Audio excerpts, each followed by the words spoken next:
Goes great with the pumpkin fedora. Yeah, I believe you. But, I don't know about that. There's Vincent, our senior executive producer, who lost 150 pounds thanks to Medifast. How are you this morning, Vincent? Talking with my baby mama, who isn't actually the mother of my children. She has 3 of her own.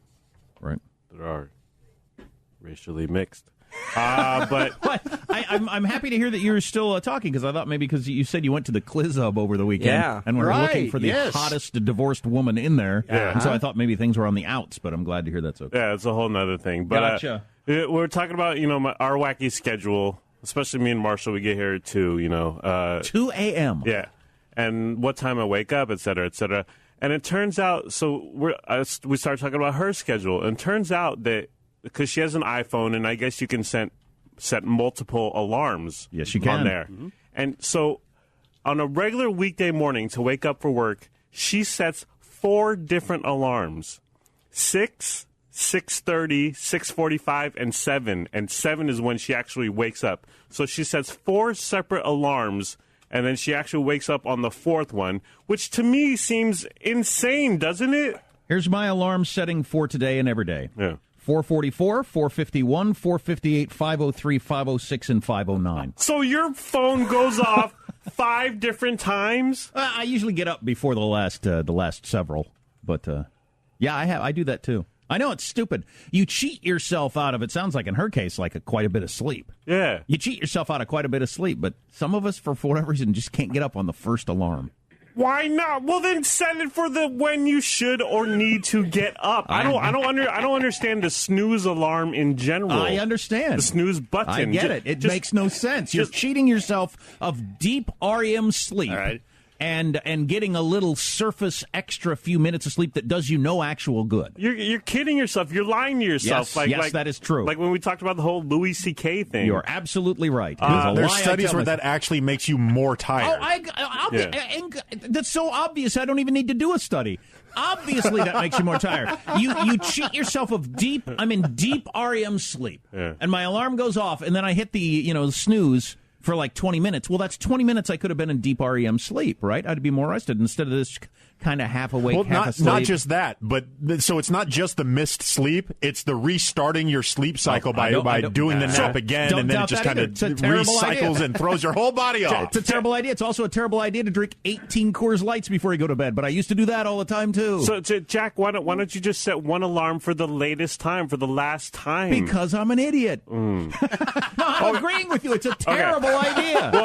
So I fully agree with everything you've said. So we wanted to do a poll, ArmstrongGettyRadio.com, and I set up a little poll there to see how many times you set the alarm. If you set your alarm once like a normal person, like me, then that's the correct answer, but I have up to 5 or more options. So please, ArmstrongGettyRadio.com. We got to know who's sane in the audience. I'd say I go with 3 to 4 on a daily basis.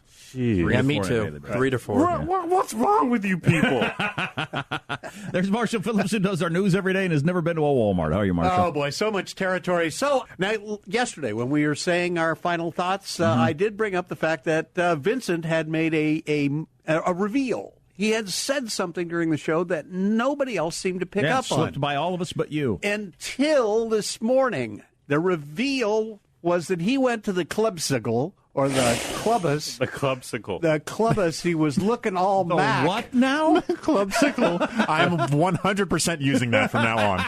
The Clizub, yes, right. Gotcha. He was looking all Mac and dancing with fine women, one who wound up calling him a hoe. Yeah. So after the show ended, I said, Vincent, is you and your baby mama broke up? What's going on? And he kind of smiled slyly. He said, ask me on the air.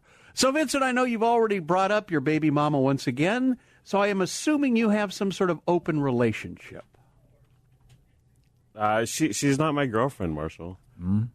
She's your baby mama. Mm. Does she feel the same way about that? Uh-huh. If she's at the Clizub finding the hottest divorced dude in the club, is that okay with you?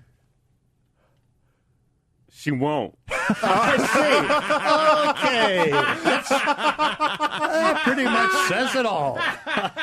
That's hilarious, but she won't. So that's the difference there. So that's not even an issue. Right. I don't know why you're even bringing it up, Jack. Okay, she won't. Right. Well, I did mention the really honest conversation that we had, and we're basically doomed. That's where you both agreed this is going nowhere for a variety of reasons. Right. The distance is a killer. I mean, it's a sickener. It's 2 hours difference, and I don't know. Plus, she ate string cheese. I remember you didn't like that. Yeah, she sets her alarm too many times, so there's many obstacles to overcome. But I'm not lying to her. I'm not throwing it in her face. But yeah, I went out Friday and Saturday night, danced with some. And Saturday night. Yeah. Before it was just Friday night. Now it's Saturday night. Well, we'll ask more about this later. And I'll always remember that the answer Nunya is perfectly good. You can say Nunya to anything, as in none your business. And we'll just move on. But that is a fascinating insight into the dating life of the modern single man. Or something. And being on the radio and talking about it openly. Absolutely. Right. It takes a lot of courage. Yeah, New age. And some of these chicks are listeners. Some of them have become listeners. So I'm increasing the audience, Jack. Where's my share? I've been there. I'm like an affiliate.